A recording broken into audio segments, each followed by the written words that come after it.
Welcome to the Nightly Painting Studio. My name's Corbin, and today I'm going to show you how you can paint a grimdark Black Templar's Dreadnaught. Let's dive in.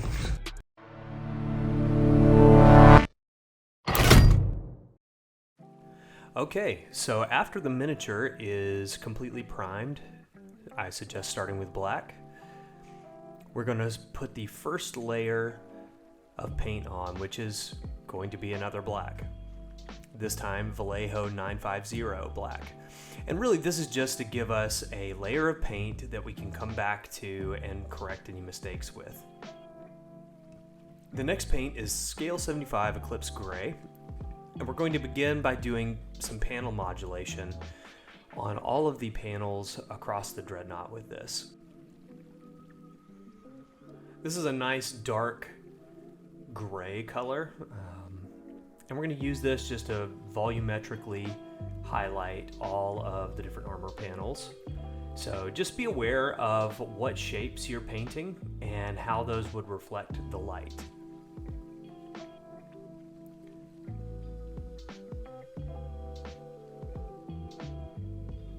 Just work your way around the model, drawing attention to the different areas. And one thing to make sure of is that you want to make sure that your angle that you're spraying through the airbrush at doesn't overspray and hit a different part of the model that you don't want to be highlighted in the same way.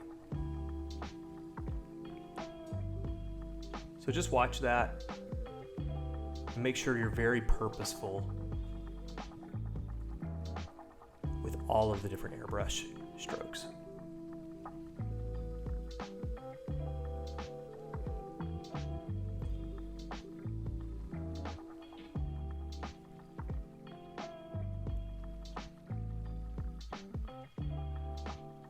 This final highlight with Mechanica Standard Gray is going to be even smaller than the previous highlight.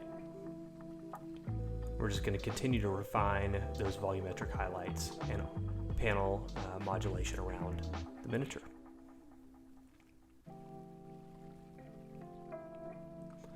So for the final stage of the black armor, we're going to use Payne's Gray ink, and this is a blue, black, purpley kind of ink. And what it's going to do is it's actually going to darken our shadows. So you'll see me largely spraying from underneath the miniature with this, and also hitting the darker sections of the flat panels around the miniature. This really helps to create deep, rich shadows, and also it sets off the different panel modulation that we're doing around the miniature. Because when you have an edge that's really bright next to an edge that's really dark, it really creates a lot of value contrast in a color like black. We're also going to use this just to come in and refine our highlights a tad and draw attention to parts of the model that we really want to stand out. And you're actually going to see me use a piece of plastic art here, and that is going to help me get a sharp edge when there's a bright edge right next to a dark edge. So there we are, the black is finished. So now we're going to move on to all the other areas of the model. This is the red, the yellow, and the white. And each of these areas is going to get sprayed with Rhinox hide as a base coat, and then it's going to get sprayed with Rainy Gray, which is kind of a brown gray. That's going to be the mid-tone highlight to start creating our value across these different pieces. So you can see that I've masked off a couple of areas on the Dreadnaught, and I'm going to use this Tamiya Flat White and the X20A thinner, which is specific to the Tamiya paints. You cannot thin these with regular thinner or water. You have to use the X20A thinner because it's more of a solvent-based paint. But it is so buttery smooth as a white, and that's hard to find. Coverage is great. You don't really get speckling like you do in other whites. So I highly recommend this. And I've masked those sections off so that I can spray them with this nice vibrant white without getting any paint on the rest of the model, that nice black armor that we just finished. I'm going to hit all of the different areas, the whites, the yellows, and the reds, to make sure that we've got a nice pre-shade on all of those different parts of the model. And taking this tape off, man, that is just so satisfying. I could watch this all day.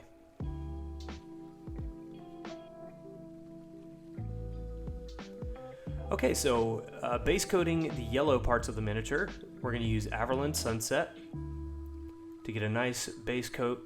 And we're going to leave a little bit of that white showing at the top, and we're going to do a top-down coat of Flash Gets Yellow.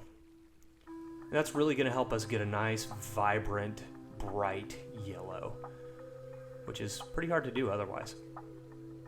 And then we're going to finish that off with a coat shooting from underneath the part of Iyanden yellow contrast, and that's going to bring back a little bit of that more orangey yellow and create a warmer look to our yellow parts of the miniature.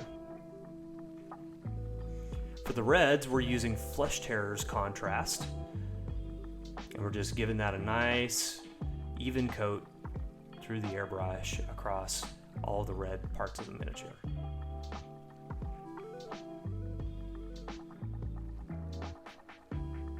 Okay, so here is the airbrushing on the Dreadnaught finished.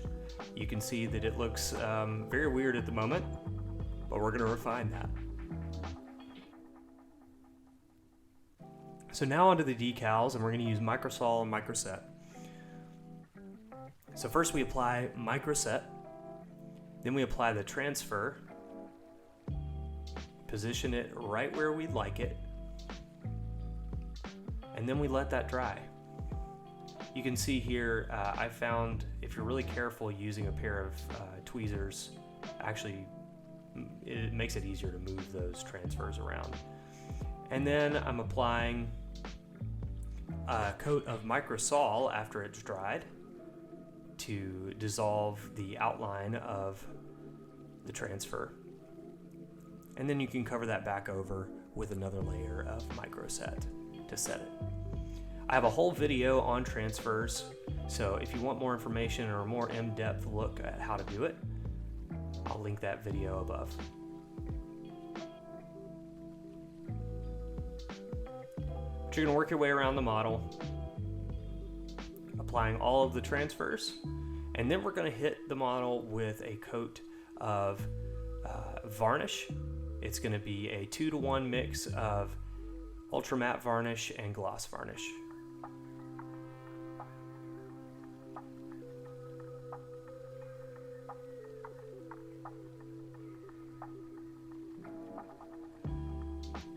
So now base coating the different areas of the miniature that aren't already, we have Imperial Fist contrast for any remaining yellow parts of the miniature.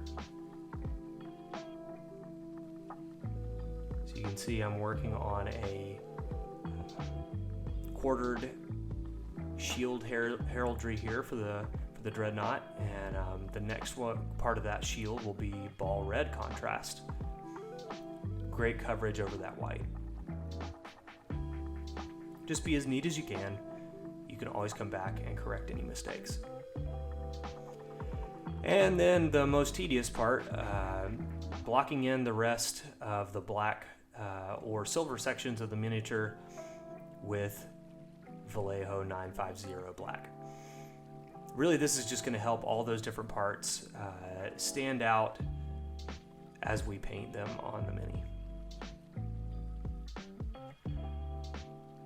We're going to begin on the purity seals with Curex Stone. We're going to give each purity seal a nice base coat. We're looking for even coverage, a couple of coats. Put them on thin. And then we're going to use white paint to base coat all of the cables around the sarcophagus.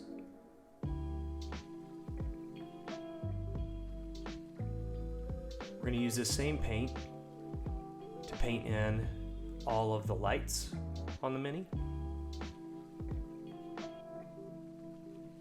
And the missiles in the missile pod on top. Take your time and be as neat as you can. So before we move on to the next step, I want you to do 3 things for me. Number 1, I want you to hit the like button for the YouTube algorithm. Number 2, I want you to hit the subscribe button so that you never miss a helpful tutorial or a hobby hangout coming from the Nightly Painting Studio. And number 3, I want you to know that I created a Discord just for hobbyists like you. My goal is to equip, encourage, and inspire other hobbyists to be the best that they can be. And I believe that takes community. So I would love for you to join our Discord. You can find that link in the YouTube links on my homepage, as well as a bunch of other helpful links and socials so that you can connect with me there. I look forward to seeing you in the Discord. Okay, back to the video. So now we're going to begin the chipping on all of the white areas of the miniature. So we're going to use Vallejo white gray for this. And we're just going to do a little bit of brush chipping. You could also use a sponge and do a little bit of sponge chipping on here. You'll see we'll use that technique later. But we're just going to hit all of the hard edges and then tie those decals in as well with that paint. And then we're going to come back to our purity seals using Dreadnaught Burgundy mixed with a little bit of ivory paint from Vallejo. And this is going to be our highlight color. So we're going to base coat those in Dreadnaught Burgundy, and then we're going to mix in a little bit of that ivory to get a highlight color.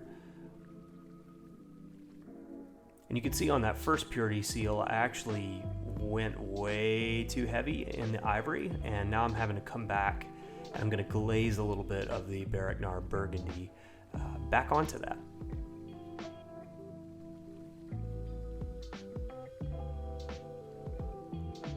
That's just going to bring that hue back down.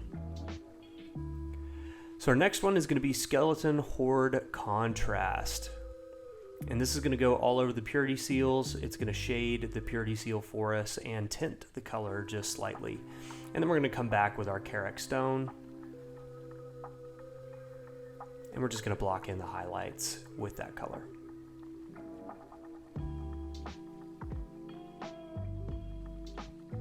Hitting all of our edges and the raised area of each one of the purity seals on the Dreadnaught. I added quite a few extra purity seals because, you know, Black Templars. They're very pure. So they say.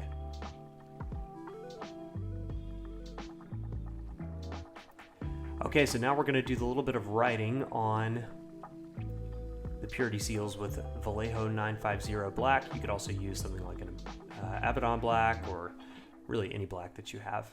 But we're just going to do tiny little scratchy lines across all of these little ones. And then on the big one, you can see that I've done a couple little things like the letter A on there. So now we're blocking in all of the different colors of pipe around the Dreadnaught sarcophagus using yellow, green, and red. Contrast paint's great for this over the white base coat that we set down earlier. So just be really careful and try not to get that color on anything you don't want it on. So now we're going to tackle chipping across the entirety of the black part of the miniature. And we're going to use our Mechanica Standard Gray for this. And we're going to do that same brush tapping chipping that we used for the white armor panels. This is going to give us the edge highlight that we're looking for without it having to be this crazy perfect straight line. And it's also going to create a little bit of weathering and realism in the miniature. And just like we did for the white panels, we're going to tie in any of the decals that are on the black part of the armor with these chips. So just take your time, go around the miniature.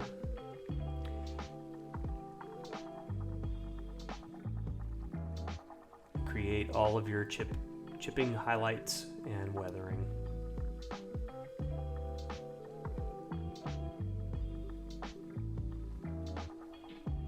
You can see right now what I'm doing is I'm actually going through and I'm creating hazard stripes on the yellow cables that are next to the sarcophagus.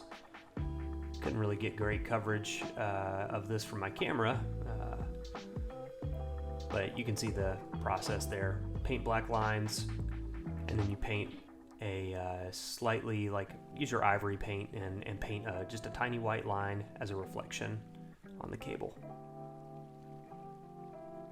You're going to highlight each one of those cables by just mixing in a little ivory with the original color. And here we're going to use a 50-50 mix of Mephiston red and Wild Rider red to highlight the red parts of the miniature.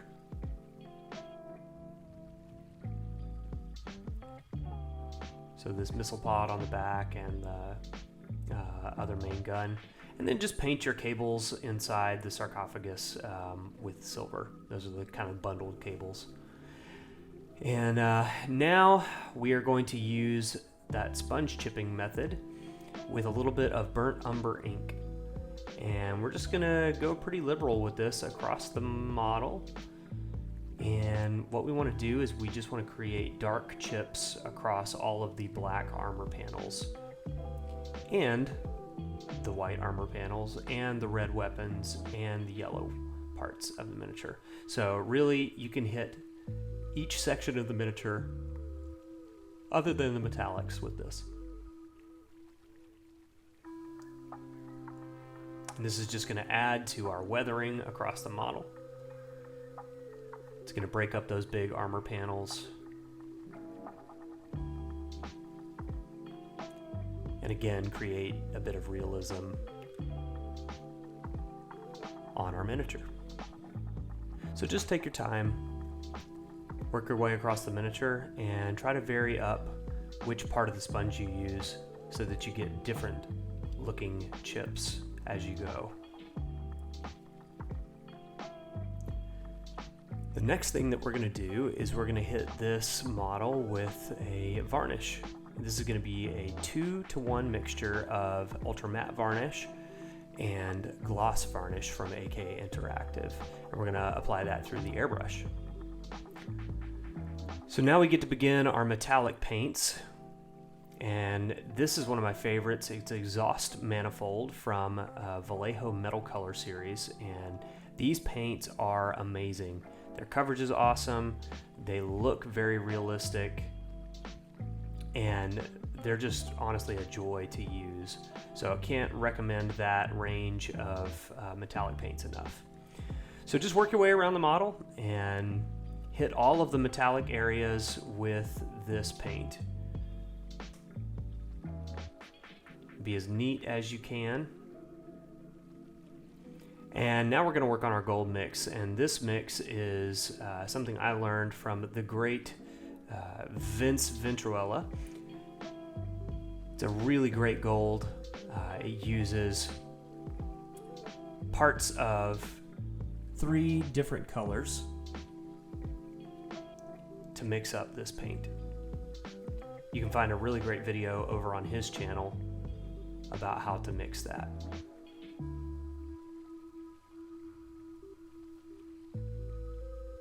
Feel free to drop a comment below if you'd like the exact recipe on that. But this is probably the most realistic looking gold that I have found. And it works really well with the black, white, yellow, and red.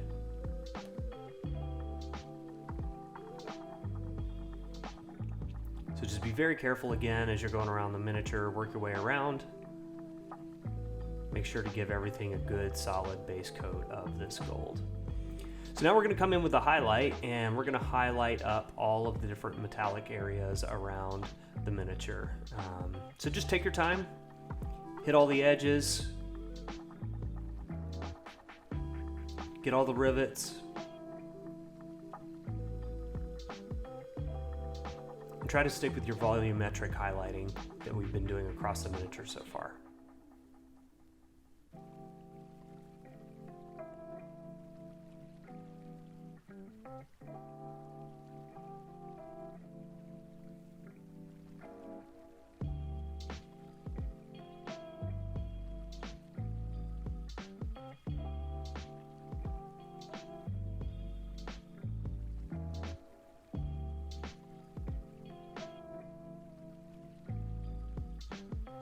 Okay, so when you're done with that, the miniature is really starting to come together, and we're just going to take some of our original black and we're going to clean up any of the areas of around the metals that we may have made mistakes or gotten onto the black armor.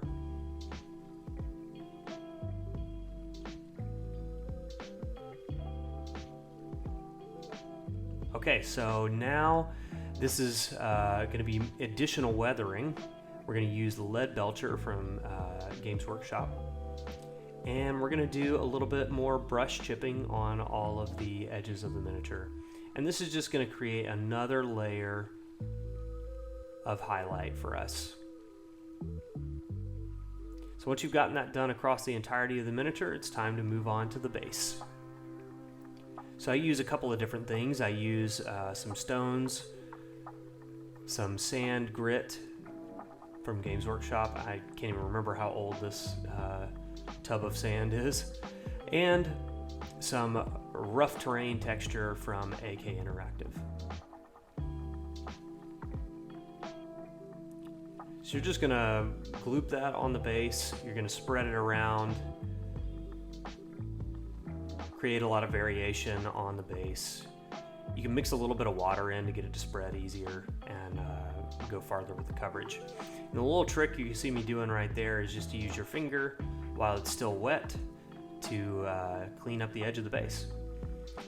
You're just going to push those as careful as you can around the feet, but don't worry if you get a little bit on there. We're going to tie everything in together in the painting stage of this anyways. So now we're just dropping some larger rock formations onto the base. And this is just to match my existing Black Templars. If you already have a basing scheme, then just tie it in with that. But this is a pretty simple basing scheme. And then we're just going to drop some sand in just to create even more variation in the size of the texture on the base. I like to drop it where my large clusters of rocks are. Then we're going to actually brush on some airbrush primer there. And then we're going to hit the rest of the base with more airbrush primer as well. I wanted to be careful around the feet, not to invalidate my work. And then we're going to hit most of the base as well with a light coat of dryad bark, just to create a little brown base coat. Okay, so before we move on with the rest of the base, we're going to use a little bit of oil paint on the miniature to finish off our weathering. So we're going to apply this over the entirety of the miniature, and this is just going to run into all those recesses, as well as tint everything with a subtle brown-black tone to it. It doesn't matter which oil paints you use. I would just say use a black or a brown, or a mixture of both. Brown works really well to really create that dirty look to the miniature.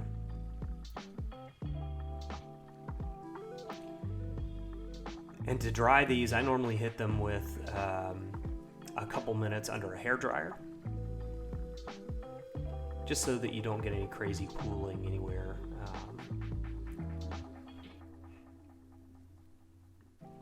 You can see how it just subtly tints the white and the black armor in just a really nice way. Gives it that little bit of grittiness without just slapping a wash or grime all over the mini. So now we're going to paint the inner glow of the plasma, and we're going to start by highlighting that whole area white, and then we're going to come back and give an even brighter highlight on that bottom edge. Now we're going to take a little bit of white ink, and we're going to establish the object source lighting glow on all of the different areas where the plasma would be glowing out of this weapon.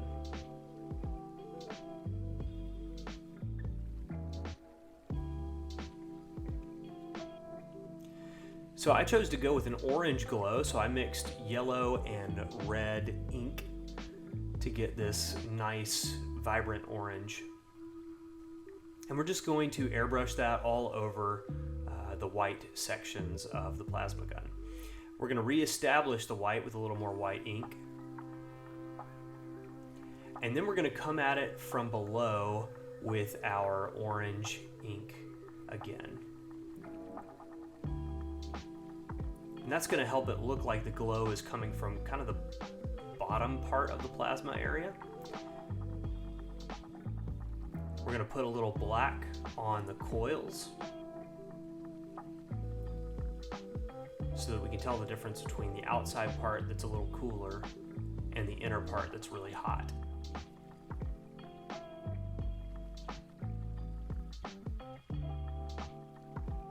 And then we're just going to finally reestablish those white highlights along the bottom of the plasma areas, just to bring back that brightness. And there we have it. So with that, we're going to put that back on the model, and we're going to move on to the last part of the paint job, and that is using weathering powders on the base. Just to continue with that gritty realism, I'm going to put some gray city dirt on the rocks, and then ochre and rust colored pigments everywhere else. And then I'm just going to blend those in with a really old crappy brush. And that's just going to give us a lot of tonal variation for this kind of desert wasteland look. And then I'm going to seal that pigment to the base with a little bit of Sansador thinner or pigment fixer, whichever one you decide to use. And then I'm just going to dry that off with a hairdryer. And then last but certainly not least, the piece de resistance,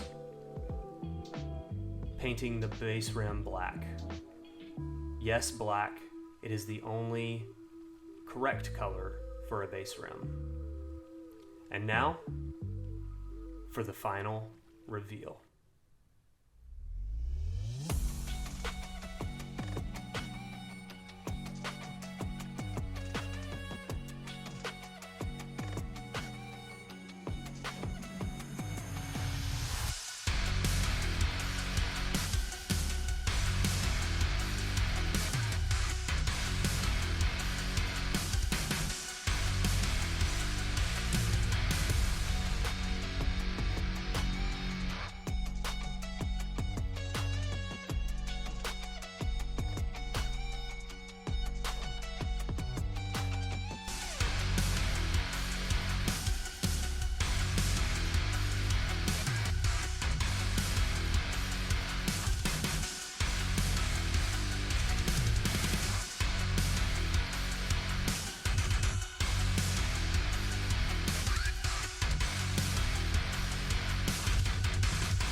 Well, I really enjoyed painting this Dreadnaught, and I'm super glad that you came along for the ride with me. I learned a ton just about the different painting techniques, weathering, transfers, all of that kind of stuff, oil painting.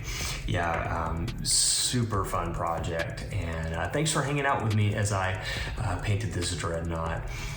Hey, I know there's a ton of different techniques, there's a ton of different paints and stylistic things that were in this video, and so maybe you do want to follow this tutorial step by step.